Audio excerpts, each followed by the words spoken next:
Hi, I'm Dale from Glenarley, and today I'm going to carry on from my last video on tone chambers on drones. I'm going to use the same three drones that I've got, the plain wood, the silver size, and this is a silver oversize that I'm just using to make a point. I'm basing everything around 30 inches. It's a nice pressure to play the reed, the chanter reed, so I'm basing the drone pressures around that 30 inches. So that's where that comes from when we talk about it. You play it, can go higher or lower, or whatever suits you. Okay, now I'm using these barbed silicon seats because it just makes life so much easier, and I don't have to muck about with him. Okay, now first one is a cane, and this is in the plain wood.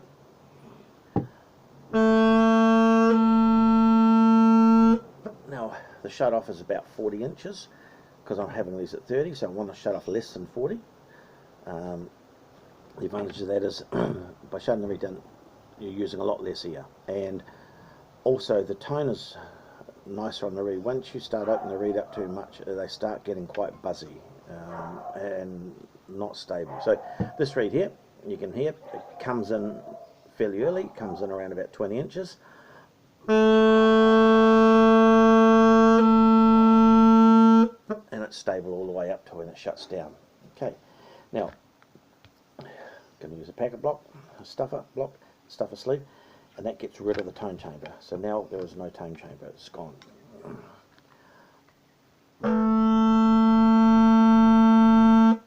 You can notice tone differences, not a lot, but it's definitely a smoother tone. There's less edge to it, less buzz to it. And it definitely comes in early, it comes in about 15 inches. So from a striking point of view, that would be a bit of a winner, especially for younger players or older players that are not really good with their control. Pipe majors are going to love it as well, because there's absolutely no chance that you're going to get your squeak, your strike and squeak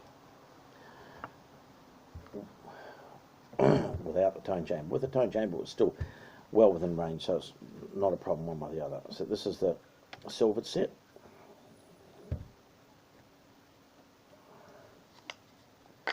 Be it silver, nickel, whatever. Same again, it's the same reed, cane reed. Now that one's not so good. Pipe major's not going to like that. It comes in about 28. Remember, we're playing a 30-inch reed. It comes in about 28 inches. Very high risk of getting a squawk, because you would have to have your drones set up harder to come in on the strike. So we get rid of the tone chamber on that. Remember, this is a silvered set. So now we've got rid of the tone chamber, and I'm working everything on that magical 2 millimeters of hemp. I'm not using the tuning tenon to tune it. I'm just using it fixed. That's sort of the convention, GHB convention. A lot of them, if they had it their way, they'd just nail the two things together so it couldn't move, and then adjust the tone on the reeds. But anyway, so that's on the hemp line again.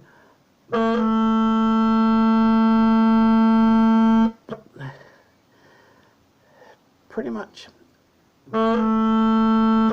comes in below 20, so it's a mirror of the first drone. That's not surprising, because once I put the sleeve in there, they're both the same, aren't they?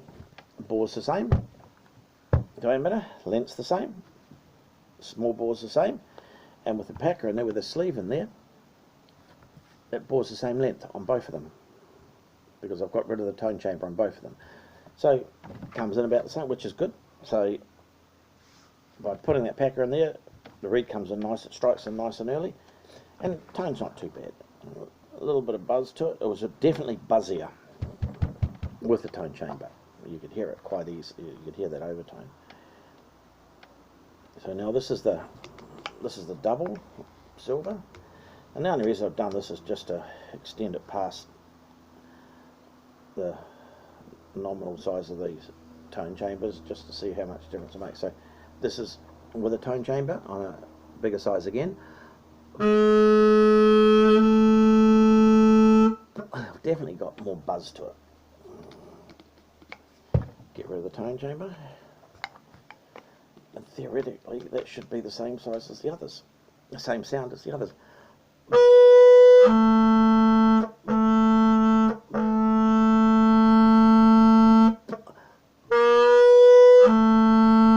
Yes, it comes in the same, and tone's about the same, which you'd expect, because effectively with the tone chamber taken out, they are basically all the same.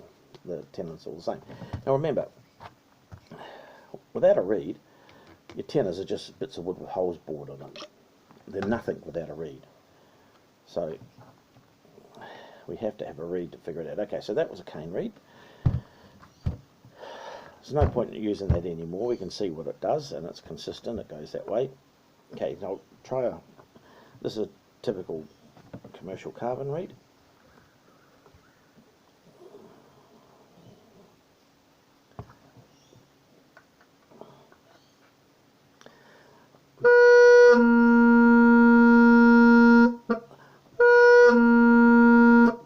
Definitely a nicer tone to it. Comes in at about 20, which is good. I get rid of the tone chamber. Remember, the tone chamber on this one here, on the plain wooden one, is only about a millimetre wall thickness, so the tone chamber is almost non-existent. It is there, but hardly. But I'm still doing it, and on the two lines again.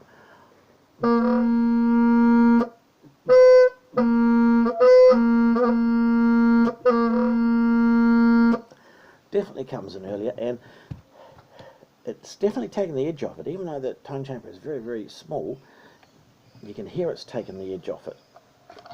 Software shows it up very clearly.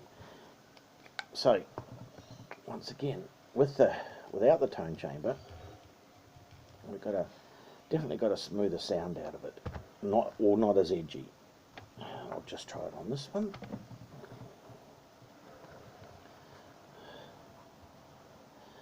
Same reed. So with a tone chamber.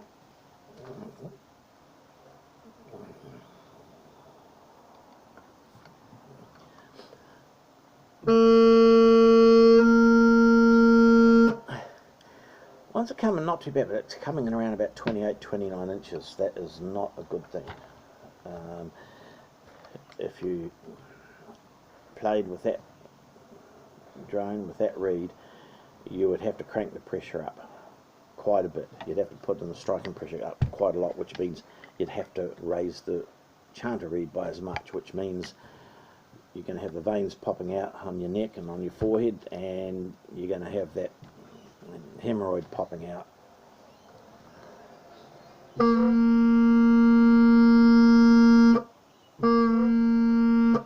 Now, coming in at about 19, tone is much better. It's the same as that first one. You can hear it's a nice clean tone, and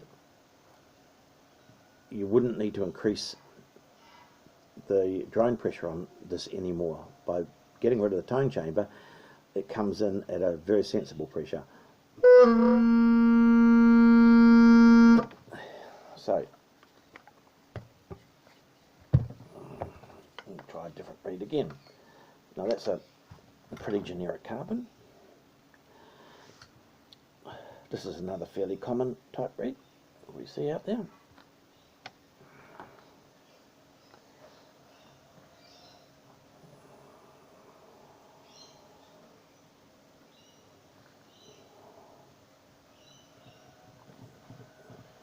Now this is on the silvered one.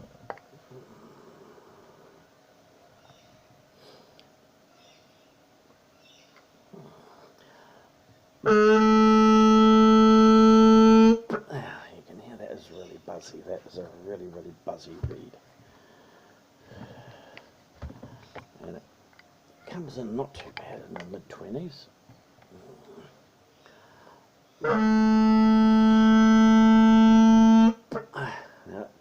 brings it in early. Striking's better. Striking's around about 18, but it's still got a real edgy overtone in there. Now we'll try that reed in the plain wood and see what we get from that. See what we get from plain wood and compare it across. Now,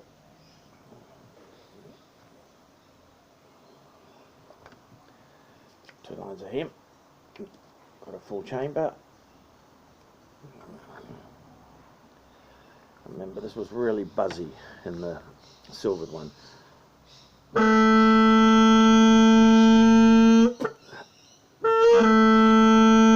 It's still really buzzy, but it comes in early, which is good. Now, get rid of the tone chamber on that.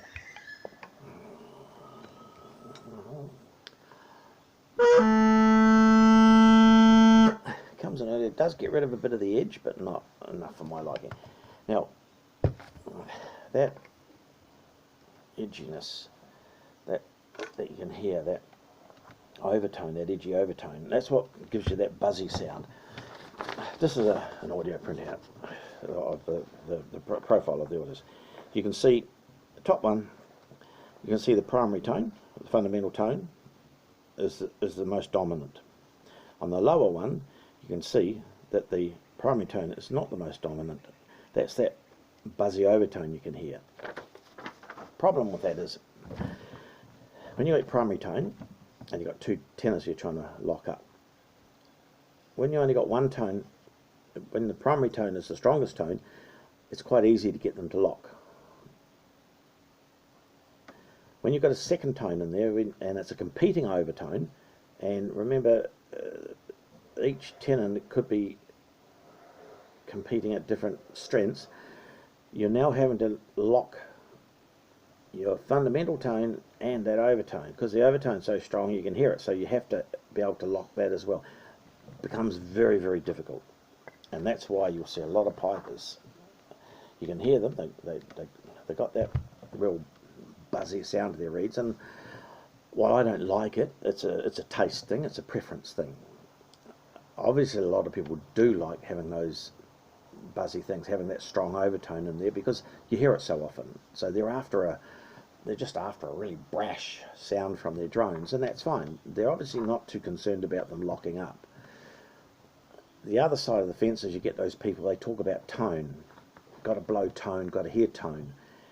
They're after those reeds that have got that primary tone that's really strong, the fundamental tone nice and strong, and the overtones are quite weak.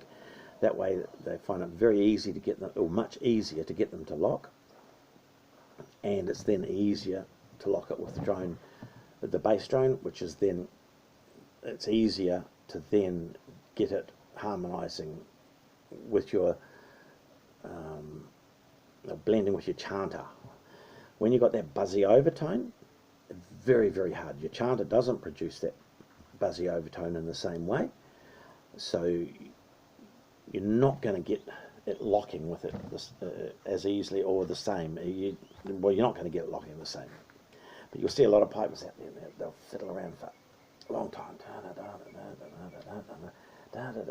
And after 10 minutes, they still haven't got, they live with it. And that's from what I can observe, that's that buzzy overtone that they can hear, that edgy overtone.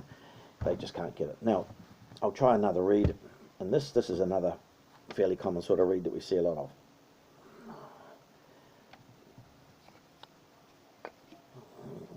This is with the chamber.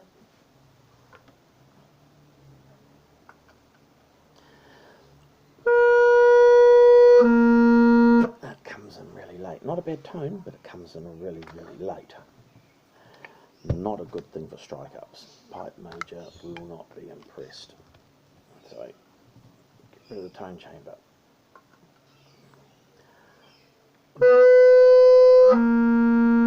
Right. Now before it was coming in at 32, now it's coming in 25. That's playable.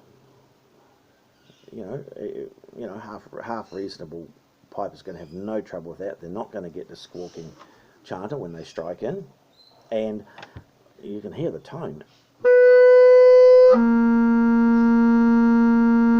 It's got quite a nice hummy tone to it, that reed in that drone. So now we'll try it over into the other one.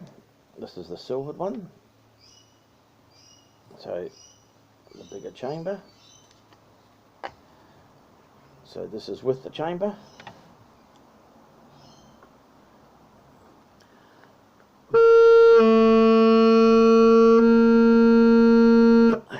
Now that's pretty horrible. It's coming in at about 33 inches on the tone you want. The tone, once it comes in, it's not too bad, but you can hear the raspy semitone first. But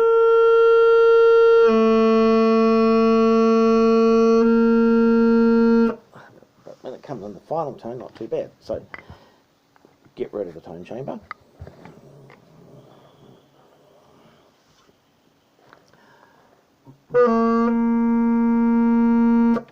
Wow, what a difference. Very stable, nice tone, and it's coming in below, just on 20 or just below 20. Pipe major, be very happy with that. Striking very clean, and it strikes in good tone. Now, with the reeds that we sort of quite buzzy, they might work perfectly well in different drones. These are just copies of a drone we're using. Now this here is these are old, these are pre-30s design, I'll tell you that much. Okay, this one here is a modern one. So put a reed in it. This manufacturer, the first thing he's done is he's kept his tenon size a bit smaller. So rather than 16, he's taken the wood down smaller, because these are nickel, and the OD of these is about 15.7 rather than 16. It's not a lot, but it's relevant. The other thing this manufacturer has done is he's bored the top bore larger, about 1.2 millimeters larger than earlier bore. And he's done this to get his pitch up, and then what he's doing is he's adjusting his tone with the ring in the end. These are removable, and you don't see it too much now, but in the early days you could order different size rings to try and get the tone that you wanted, or the pipe maker, you could go to the pipe maker and he'd make them different size until you were happy with the tone. These days you don't really see it. You sort of get what you get, but you can change them and get a different tone. So okay, so this is a carbon reed. This is with a full tone chamber, and hemp showing 2 millimeters, so hemp showing.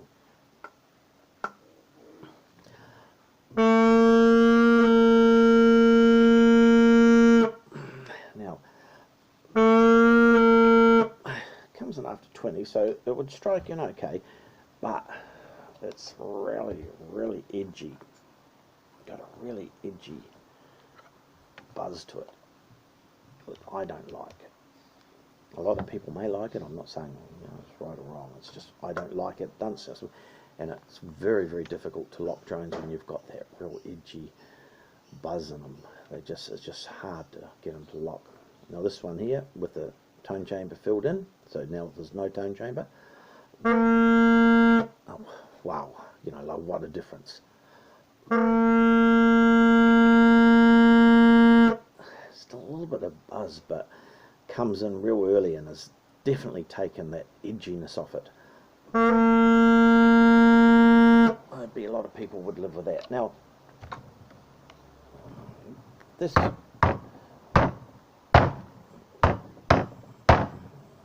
going to get stuck in there. Okay. Now, first thing is, well, we've demonstrated it in every example so far. Having a tone chamber made them harder to strike in, and it meant that you had to increase the pressure of the reed to get a reliable strike in. On a lot of them, we found that we ended up with a really edgy overtone. Now, if you like that edgy overtone, that's fine. There's a lot of people They just want that big brash sound out of their drones. They're not worried about them locking. They get them, near enough's good enough, and then they get that big brassy, brash buzz out of them. And some people like that. A lot of people like it. I hear it quite a lot, so a lot of people do like it. I don't like it, and a lot of the pipers I know do not like it. They talk about having tone. They talk about blowing tone, having tone. They want tonal drones. They don't want buzzy drones. So in every case, if you remove the chamber, you end up with a smoother sound, a less edgy sound, and you end up with it easier to strike in. Now, even on a late model pipe, we find the same situation. So this is indicative of the chamber itself. Now, these things that we make, my family's been making pipes for more than 25 years. These are not new to us anyway. They're something that we've always known about. However, in the uilleann world and small pipe world, we don't care. We don't silver our pipes up, and we don't care about nailing the drones in a set position so that we can see the 2mm of hem. We're quite happy to use the tenon slide to adjust the tone, because that's what they're for. They're tuning slides. So we'll use the tenon to tune. The GHB world, something's happened somewhere along the way, and they've got fixated on this 2mm. Now I think we've demonstrated that 2mm of hemp, to turn around and say it delivers a better sound, well, it's subjective, but you can hear anyway. If you like that smooth sound, that more hummy sound, and you like to be able to easily lock your drones, well, you can see what to do. If you don't, if you want that big brash buzzy sound, well, also you know what to do. Pick on the ones with the big thing. The reeds themselves, once again, it's a little bit subjective. Some reeds sounded alright, and these sound good in these. The brown ones sounded pretty good in these. The yellow ones sounded really, really edgy and brassy, really buzzy. That's just a reed thing. So the other aspect of this is nobody with a silver set is going to want to entertain the idea that they could get a better sound, or a more tonal sound, a smoother sound out of a plain wood, as opposed to a large chambered silver set. You pay a lot more for your silver set, and there's a bit of snob value and a little bit of whatever. You paid more money, and they look flasher. So I don't think anyone with a silver set is going to accept that the plain wooden ones can definitely produce a more tonal sound that's definitely more conducive to striking in easier and locking easier. But you saw it, you heard it, that is what it is. The next video, the only thing I haven't covered here on these is the bells in the end. So on the next video, I'm going to be covering the bells. I've got the same dimension drones, and I've bored out the ends so I can fit inserts in there with different shaped bells, and so we can put different end caps on them, different size end caps, to see what difference we get on the sound. Okay, you can take it as it is. Thanks for watching.